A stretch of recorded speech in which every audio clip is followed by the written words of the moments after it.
নমস্কার বন্ধুরা, শুভ সন্ধ্যা। আমি লাস্ট কিছুদিন রেগুলার ভিডিও নিয়ে আসতে পারছি না। অ্যাকচুয়ালি আমি অ্যাক্টিভ থাকতে পারছি না। আমি টেলিগ্রাম গ্রুপেও আপনাদেরকে সেরকমভাবে মেসেজ দিতে পারি না।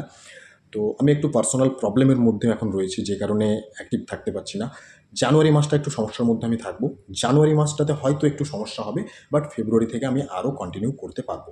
তো সেই জন্য আপনাদের কাছ থেকে আমি ক্ষমা চেয়ে নিচ্ছি। আজকে কথা বলবো নিফটির চার্ট এই মুহূর্তে কী পজিশনে রয়েছে, নিফটি এখন কি চিন্তাভাবনা করছে, বা আগামী দিন আমাদেরকে কোন কোন লেভেলসগুলো ফলো রাখতে হবে।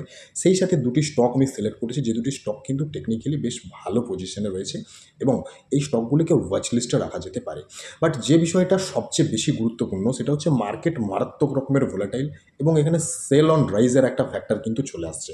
কাজেই ডিসিশন যেটাই নেবেন না কেন, নিজের ফিনান্সিয়াল অ্যাডভাইজারের সাথে কথা বলে নেবেন, নিজের রিস্ক ম্যানেজমেন্টের কথা মাথায় রেখে কিন্তু নেবেন।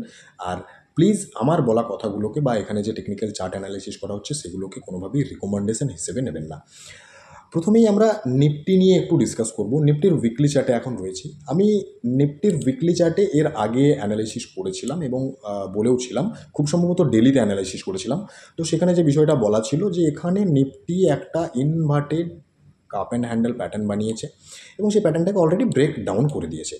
সেই সাথে আরও একটা কথা আমি বলেছিলাম, নিফটিতে 23,250 থেকে 23,350-এর একটা জোন আছে, যে জোনটা যদি ব্রেকডাউন করে দেয় নিফটি, দেন সেটা কিন্তু নিফটির জন্য নেগেটিভ হতে পারে। তো অলরেডি কিন্তু আমরা এই সপ্তাহে দেখেছি সেটাকে ব্রেকডাউন করে দিয়েছে। একটা নেগেটিভ পয়েন্ট নিফটিতে পেলাম। সেকেন্ড আরেকটা নেগেটিভ পয়েন্ট নিফটিতে আমরা যেটা পেয়েছি সেটা হচ্ছে, নিফটির যদি প্রিভিয়াস হিস্ট্রি আমরা চেক করি তাহলে দেখা যাবে 50 ইএমএতে কিন্তু নিফটি অনেকবার এর আগে সাপোর্ট নিয়েছে। এখানে যদি আমরা দেখি অক্টোবর 23-এ নিয়েছে, দেন এই জায়গাটাকে যদি আমরা দেখি তাহলে এই জায়গাটা তো চলে আসছে আপনার জুন 24। এখানে যদি আমরা দেখি নভেম্বর 24, বাট এখন সেটাকে ব্রেকডাউন করে দিয়েছে। এটা কোথাও না কোথাও নেগেটিভ জায়গা। তাহলে দুটো নেগেটিভ জায়গা নিফটিতে পেলাম। এখন আরেকটা বিষয় আমরা এখানে খেয়াল করতে পারি একটু, সেটা হচ্ছে নিফটির যেহেতু 23,250 থেকে 23,350 একটা স্ট্রং সাপোর্ট জোন ছিল, সেই জোনটাকে ব্রেকডাউন করে দিয়েছে, মানে নিফটির জন্য ওই জোনটা কিন্তু এখন একটা strong rejection zone.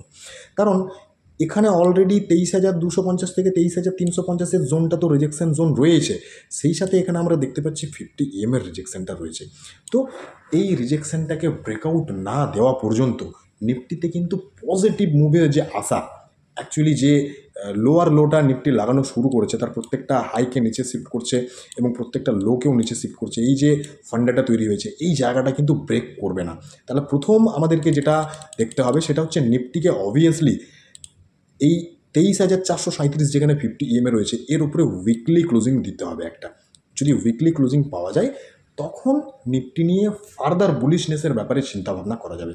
Otherwise Nifty কিন্তু বিয়ারিশ জায়গাতেই দাঁড়িয়ে রয়েছে।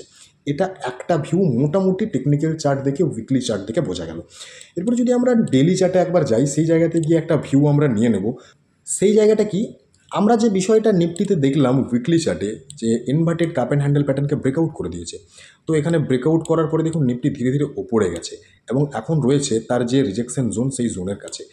তো যদি দেখা যায় নিফটি এখানটাতেই রিজেকশন পেলো, দেন নিচে আসতে শুরু করলো এবং তার এই যে লোটা বানিয়েছে এই লোটাকে ব্রেকডাউন করে দিল, তাহলে কিন্তু নিফটি যে লোয়ার লো বানাচ্ছে সেই প্যাটার্নটাকে কন্টিনিউ করতে পারে। এবং অবভিয়াসলি যেটা এর আগের ভিডিওতেও আমি একবার ডিসকাস করেছিলাম, যে নিফটি যদি কোনো কারণবশত এখানে লোয়ার লো যেটা বানাচ্ছে সেটাকে কন্টিনিউ করতে চাই, তাহলে এই লেভেল পর্যন্ত কিন্তু আমরা দেখতে পেতে পারি 21,150, 21,200 পর্যন্ত লেভেল দেখতে পেতে পারি। এটা নেগেটিভ জায়গার দিকে বললাম, কিন্তু পজিটিভ জায়গার দিকে যেটা আমি উইকলি চার্টে বললাম সেম এখানেও একই কথা। সেটা হচ্ছে উইকলি চার্টে আমরা যেটা দেখলাম 23,450-এর ওপরে নিফটি যদি ক্লোজিং আসে তখন নিফটির পজিটিভ মুভের ব্যাপারে চিন্তাভাবনা করা যেতে পারে, তার আগে কিন্তু নয়। তাহলে নিফটির যে চার্ট অ্যানালাইসিস করলাম, তার যে টেকনিক্যাল চার্টে সিচুয়েশন রয়েছে সেটা আপনাদের সাথে তুলে ধরলাম, বাট প্লিজ এটাকে কোনো রেকমেন্ডেশন হিসেবে নেবেন না। আমি আমার যে ভিউ আছে সেটা আপনাদের সাথে এডুকেশনাল পারপাস শেয়ার করে নিলাম। এরপরে চলে আসবো স্টক নিয়ে। প্রথমেই যে স্টকটি নিয়ে কথা বলবো সেটি হলো বিএসসি লিমিটেড। তো স্টকগুলি নিয়ে কথা বলার আগে যে বিষয়টা আপনাদেরকে বলবো সেটা হচ্ছে, এখন মার্কেট কিন্তু খুব ভোলেটাইল, কাজেই ডিসিশন নেওয়ার আগে ভালো করে চিন্তাভাবনা করেই ডিসিশন নেবেন। বিএসসি স্টকটিকে সিলেক্ট করা হয়েছে, টেকনিক্যালি বেশ ভালো স্ট্রং পজিশনে রয়েছে এবং লাস্ট 4 দিনে কিন্তু আমরা বিএসসিতে র্যালি দেখেছি, আজকে একটা ফ্রেশ ব্রেকআউটও দেখেছি। তো প্রথমেই যে বিষয়টা এখানে দেখবো সেটা হচ্ছে আমরা একটু ইএমআইটাকে অ্যাপ্লাই করব। ইএমআইটাকে অ্যাপ্লাই করলে যে বিষয়টা দেখা যাচ্ছে, 50 ইএমএতে এর আগে আমরা এখানে সাপোর্ট নিতে দেখেছিলাম। এখানে যখন মার্কেট পড়ছিল, বিএসসি শেয়ারও পতন দেখা যায়, এক্স্যাক্টলি 50 ইএমএতেই সাপোর্ট নিয়ে কিন্তু বাউন্স ব্যাক করেছে। একটা পজিটিভ জায়গা দেখলাম। সেকেন্ড, আর একটা পজিটিভ জায়গা যেটা আমরা এখানে দেখতে পাচ্ছি সেটা হচ্ছে বিএসসির লাস্ট যে হাই এখানে বানিয়েছিল সেটাকে কিন্তু আজকে ব্রেকআউট করে উপরে স্টে করেছে। এবং এখানে আরও একটা বিষয় একটু পজিটিভ লাগছে আমার, সেটা হচ্ছে এখানটাতে যখন ফল হচ্ছিল, এখানে দেখুন ভলিউমটা ডিক্রিজ হয়েছিল, বাট এই চারটে ক্যান্ডেলে যখন ব্রেকআউট দিল উপরে গিয়ে র্যালি দিল, এখানে ভলিউমটা কোথাও না কোথাও কিন্তু বেশ ভালো একটু ইনক্রিজ না হলেও ইনক্রিজ হয়েছে। তো এই জায়গাটাও যথেষ্ট পজিটিভ জায়গা। তো যেহেতু বিএসসিতে দেখা যাচ্ছে ইএমের স্ট্রং সাপোর্ট এবং ব্রেকআউট, স্টকটিকে ওয়াচ লিস্টে রাখা যেতে পারে। দুটো চিন্তাভাবনা রাখা যেতে পারে। এক, স্টকটি অলরেডি 3-4 দিন ওপরের দিকে মুভ দিচ্ছে গ্যাপ আপ ওপেনিং দিয়ে। তো এখানে যে হাইটা বানিয়েছিল, এই হাইয়ের ওপরে যদি যেতে শুরু করে তখন একটা চিন্তাভাবনা রাখা যেতে পারে। এবং সেটা যদি না হয়ে এখান থেকে যদি একটা ফল দেখায়, সেক্ষেত্রে যে বিষয়টা মাথায় রাখতে হবে, পুল ব্যাক দেওয়ার পরে যখন বাউন্স ব্যাক নেবে, সেই বাউন্স ব্যাকের সময় কিন্তু এখানে চিন্তাভাবনা রাখা যেতে পারে। তো কোন সিনারিওটা আসবে সেটা দেখে চিন্তাভাবনা নিলেই বেটার হবে বলে আমি পার্সোনালি মনে করি। তো আপনারাও সেই জায়গাটা নিজেদের মতন করে চিন্তাভাবনা করে দেখে তারপরে ডিসিশন নেবেন। নেক্সট এবং লাস্ট স্টকে চলে আসি, মারুতি সুজুকি ইন্ডিয়া লিমিটেড। স্টকটিকে সিলেক্ট করা হয়েছে, যথেষ্ট পজিটিভ টেকনিক্যাল চার্ট তৈরি করেছে সেজন্য, এবং এখান থেকে একটা ভালো ব্রেকআউটও পাওয়া গেছে। তো প্রথমেই সিলেক্ট করার যে রিজন সেগুলো একটু দেখে নিই। এই জায়গাটাকে একটু মার্ক করব। যদি এই জায়গাটাকে মার্ক করা হয় তাহলে দেখা যাচ্ছে মারুতি সুজুকি ইন্ডিয়া লিমিটেডের স্টকটি এই জোনটাতে কিন্তু অনেকটা সময় কনসলিডেশন করেছিল, দেন এটাকে ব্রেকডাউন করে দেয়। ব্রেকডাউন করার পরে এখানটাতেও অনেকটা সময় কনসলিডেশন করে, সেই কনসলিডেশন জোনটাকে ব্রেকআউট দেয়।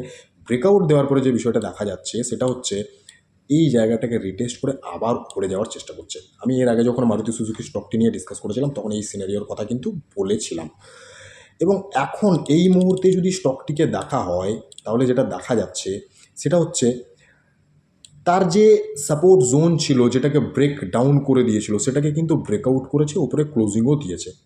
এবং এখানে যদি আমরা ইএমএটাকে অ্যাপ্লাই করে দিই, যে বিষয়টা দেখা যাচ্ছে 3টে ইএমের ওপরেই কিন্তু স্টকটি এই মুহূর্তে স্টে করছে। এবং যখন এখানে পুল ব্যাক দেখিয়েছিল 50 ইএমএতে সাপোর্ট নিয়ে কিন্তু বাউন্স ব্যাক করেছিল, কাজেই এখানে কিন্তু স্টকটির মধ্যে স্ট্রেংথ দেখা যাচ্ছে।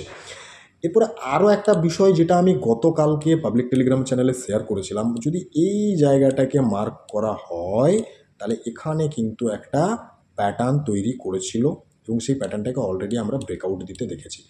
সেটা হচ্ছে bullish pole and flag pattern, সেটাকে ব্রেকআউট দিয়েছে। তো এটা যথেষ্ট পজিটিভ জায়গা দেখা যাচ্ছে। এখন এই স্টকটি নিয়ে যদি চিন্তাভাবনার কথা বলা হয় সেক্ষেত্রে দুটো বিষয়। এক, যেটা হাই বানিয়েছে রিসেন্ট, গতকালকে বানিয়েছিল 12,200, এর ওপরে যেতে শুরু করে বা স্টে করে তখন চিন্তাভাবনা করা যেতে পারে। আদারওয়াইজ যদি এখানে কনসলিডেশনের মধ্যে থাকে স্টকটি তাহলে এই কনসলিডেশন জোনটাও কিন্তু একটা বাইং জোন হতে পারে। বাট এখানে যদি ইনস্ট্যান্ট এন্ট্রির কথা চিন্তাভাবনা করা হয় তাহলে কিন্তু এসএলটা অনেকটাই নিচে হয়ে যাচ্ছে, এই জায়গাতে কিন্তু এসএল কনসিডার করতে হবে। তো আপনারা ডিসিশন নেবেন আপনারা কি করবেন, যে অ্যানালাইসিস করবেন, ফিনান্সিয়াল অ্যাডভাইজারের সাথে কথা বলবেন, তারপরে ডিসিশন নেবেন কি করা যেতে পারে। আমি জাস্ট জোনগুলোকে মার্ক করে দিলাম কোন কোন জোনগুলো আমাদের জন্য ভাইটাল। সো এই বিষয়গুলো মাথায় রাখুন। আর এই ভিডিওটাকে কোনোভাবেই রিকমেন্ডেশন ভিডিও হিসেবে নেবেন না, সম্পূর্ণ এডুকেশনাল পারপাস একটা ভিডিও। সবাই সুস্থ থাকবেন, ভালো থাকবেন, ধন্যবাদ।